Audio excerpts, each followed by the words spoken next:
Hey guys, welcome to a moment of sanity. So today's video is not really a really happy video. Actually, I'm here to talk about what just happened in the United States. This is not a political channel, and I'm not here to talk about politics. I'm here to make a meditation with you. So doesn't matter which political view you have, this will be useful for you, even if you're really woke and etc. Because my channel is for people that are sincere and is trying to live a life that is authentic. They're trying to seek some order in this chaotic society. So we need to talk about Charlie Kirk, and I think he's a good example. Actually, I was planning to talk about something else, in this video, but maybe, just maybe, let's see how the video flows. Maybe these will be connected together, So first of all, when we talk about Charlie Kirk, I need to tell you how Charlie Kirk appeared to me, because why I would say that it's not because how to say I would say, oh, how amazing he is, his opinions and blah, blah. No, it's because I'm not an specialist on him. I didn't check his background. I don't know his personal journey and etc. I just can speak about what I saw from him, and I want to paint this image that I had from him, so we can make the meditation upon this image. If you disagree with the image, it doesn't matter. I would take from this subjective experience, from this subjective perspective, something objective that you can take for your life. Okay?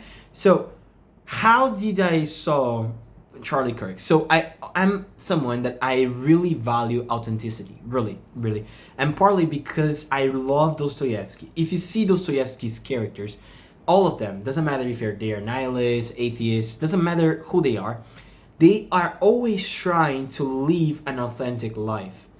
They're always trying to do that, and we might come back to that point. They're always trying to do that, and because they are trying to do that, doing that has consequences.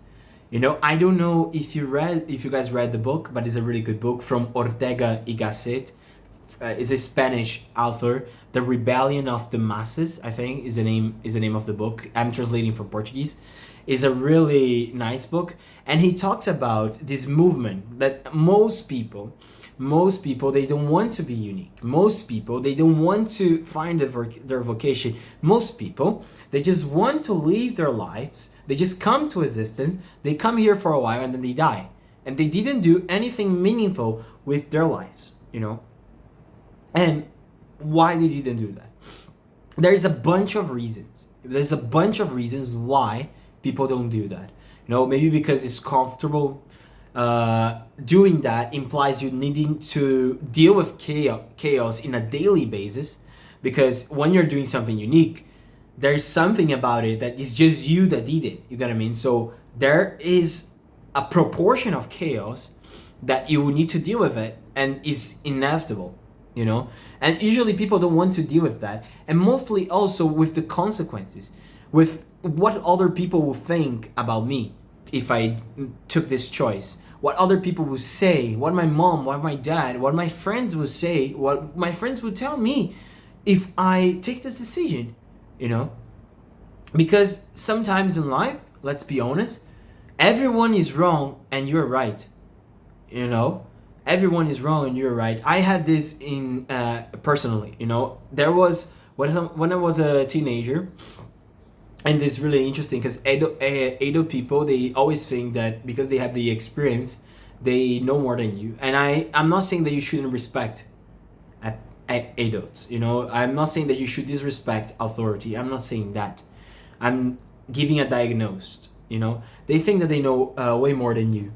And on that time, I was already studying. And I believe I had formation already.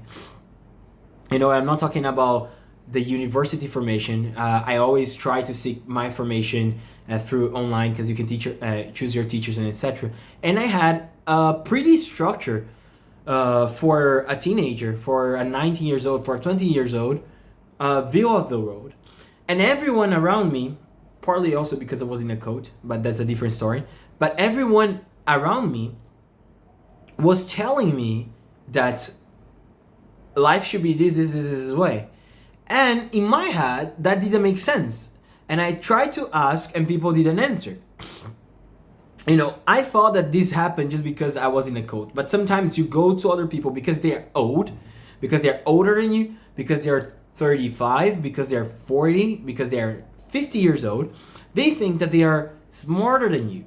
And they try to suffocate what is individual from you, what is unique from you, because they're afraid of you failing at it.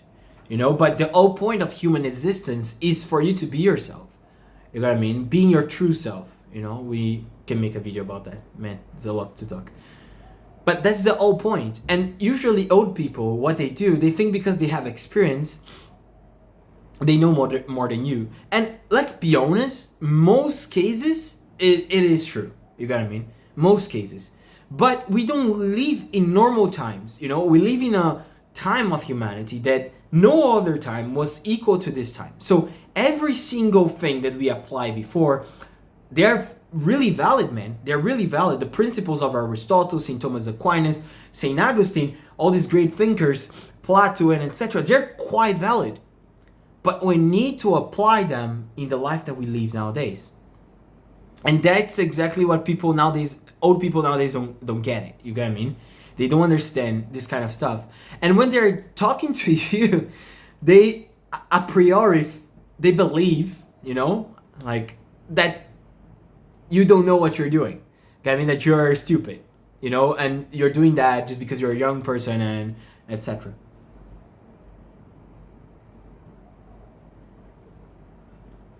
Not everyone, to be fair, but there's a tendency, to do that. And the older you get, the more tendency you have. But this problem about experience that they have doesn't really solve the problems. Why? A driver that has a lot of experience driving cannot give an advice to a pilot, to a racing, someone that is taking racing cars, And that's the problem. Most people in this road, they just want to have their jobs and have a wife, have a bunch of kids, and that's it. That's life, and then I die. I see my grandchildren and then I die. And I'm not saying that these things are not good. I'm just saying that nowadays we have the possibility to be so much more. We have the possibility, so why not being? We're always talking about making the world better and all this stuff and etc. But no one is willing to take the risk. And I'm talking about the previous generation too, because oftentimes they blame Gen Zs and etc. But they don't take the responsibility to say that Gen Z were their problem. They educated Gen Z. So some fault they have too with the education of this new generation.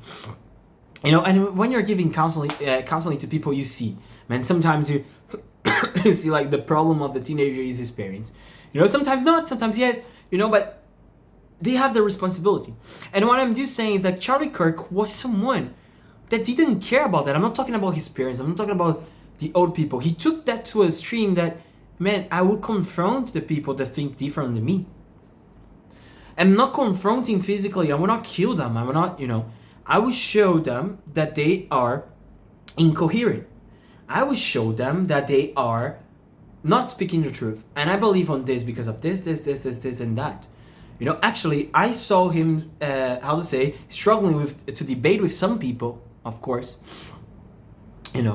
Struggling to debate with some people. And that's okay. That's okay.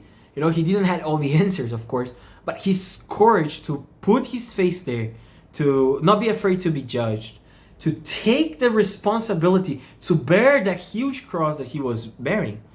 It's extremely courageous. And that's the thing that I'm inviting you today. When we look to someone, we need, even if it's our enemy, even if it's our adversary, we need to respect it. We need to respect. I don't know if you guys watch Naruto. I love Naruto. Naruto, when I was writing about my autobiography, because we need to do university, and also I did Peterson's, when I was thinking about it, actually, when I was thinking about my childhood, Naruto had a huge impact on me. And the thing that always got me is this capacity of the person. Sometimes the person is not the most qualified, is not the strongest one, but because he knows himself well and his capacities, and he's know his opponent well, and because he knows his opponent well, he not underestimate his opponent, or underestimate his opponent, or the opposite way around too. Because of that, the guy wins.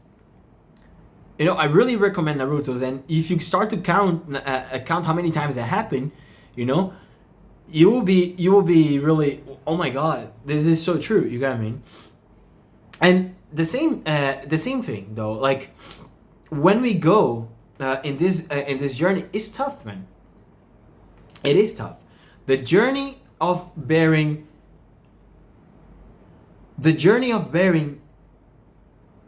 the suffering of being an individual. And let's be honest, we live in a really individualistic society that in theory wants you to become yourself. But usually people confuse becoming yourself with becoming your vices, what is bad in you. And this is the huge debate. What is me and what is the bad in me? And becoming myself, sorry guys, my ears are, I'm a bit sick.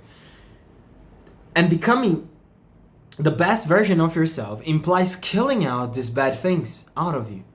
Why should I do that, Daniel? Oh, just because you're religious and you're afraid of going to hell and all this stuff and blah, blah, blah, blah. No, actually it's not, my friend. It's because if you don't do that, the next generation will need to deal with your problems. People around you will need to deal with your problems. What is the price of you not improving? All the potential good that you could do disappear. All the potential good. And in times that we talk so much about love, so much about inclusivity, no one is willing to do this kind of sacrifice. It's easy sometimes to die on a moment for something, but every day enduring the suffering is way harder. And this is the first thing about Charlie Kirk, and how much he was willing to take serious his individuality. He was willing to die for it. There was videos in the internet that he was saying that. Of course, you speaking it, and really be willing to do so, it's, it is two different things, but at least he said it, and it's interesting because we forget that life is so short, man.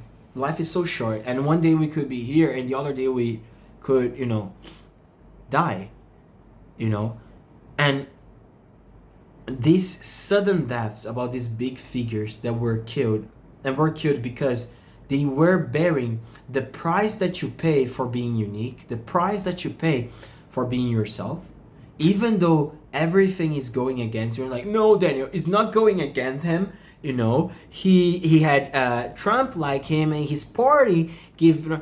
Now, my friend, now people give that to him. But when you're starting, often you start alone. And until people realize that you're someone that is doing something serious, it takes a lot of time, man.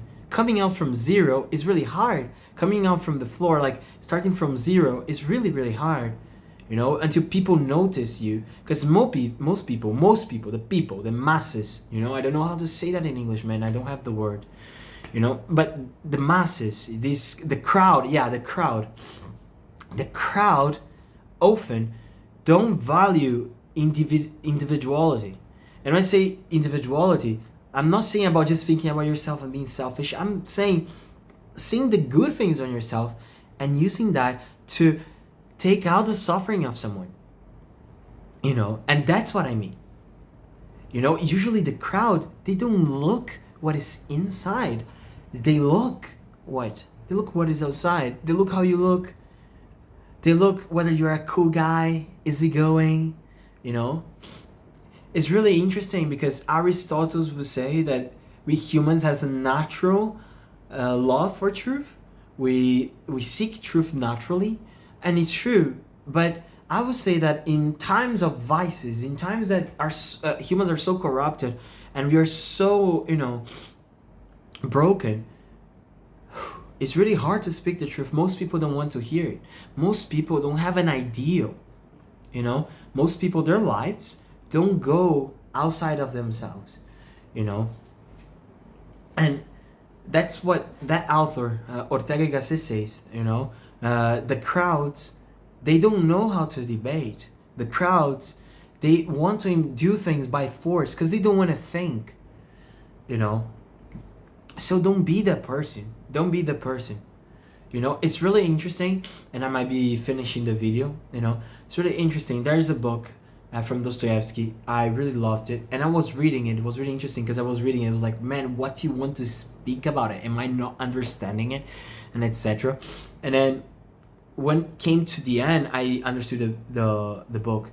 The guy took 600 pages to explain 2 Bible verses, and one of these Bible verses was because you are warm, I will vomit you, you know, I will spill you out. And the scene that was happening was one of the guys, because the name of the book is The Demons, one of the guys that is considered a demon, in my opinion, he went to talk with someone that supposedly is someone really mystical, a saint. And the guy was talking about this passage, this guy that is a demon, you know, like, he was talking about this passage, and this bothered him so much. And then the saint looked at him and said, what? Why does it bother you so much that God loves more the evil people than the warm ones? You know? And that's really interesting because, you know, I'm not telling anyone here to be evil, but I'm telling you to make a decision in your life. You know, people that took the conscious decision to be evil, they at least made a decision. And people that took consciously the decision to be good, at least they did a decision. The people that are warm, they wasted their potential. God gave you gifts and you throw in the rubbish. You know, so don't be afraid of, you know, seeking your individuality. You know, don't be afraid of that. And hold the responsibility of your existence. Again, I'm not telling anyone to be evil, you know, and there's a bunch of reasons why you to not be evil, you know, and to endure this existence even though it's really painful. And actually, being evil, if you make the conscious decisions to be evil, it's painful too. You will deal a huge amount of pain too. So it doesn't matter whether you're good, you choose to be good or evil, you will deal with a bunch of pain. But at least if you're choosing to be good, you can make other people's life not have that much pain. You know? So yeah, I think it's pretty much about that. Like, I hope that Charlie Kirk's family have a good one. It's really tough situation for the family. I don't even know how to express myself in English about that. But courage, they will be my prayers. And I'm sure that this kind of people, you know, that are authentic, they inspire a bunch of people. They inspire, man. They inspire you to be something more. You know, even someone that is your enemy, someone that is going against you, they inspire you to, you know, to be more, you know, to at least hold the fight on their level. You know, so if you like the video, please subscribe in the channel and leave your like button. This helps me a lot, and see you next Friday.